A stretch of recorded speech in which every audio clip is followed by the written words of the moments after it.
Bila kau dah cukup gemuk dan tak boleh gerak lagi, barulah tiba time untuk the slaughter. Salam anak-anak Babah.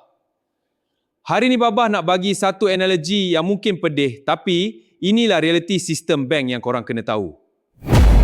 Bank tu ibarat farmer dan korang adalah khinzir yang tengah dibela dalam kandang yang nampak mewah.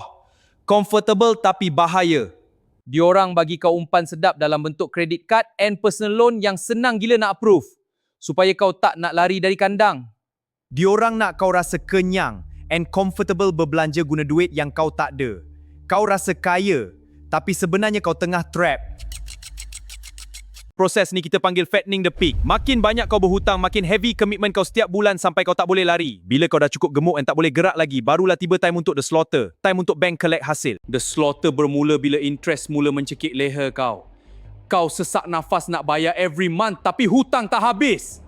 Kau akan spend baki hidup kau working siang malam. Bukan untuk future kau, tapi untuk bayar interest bank sampai mati.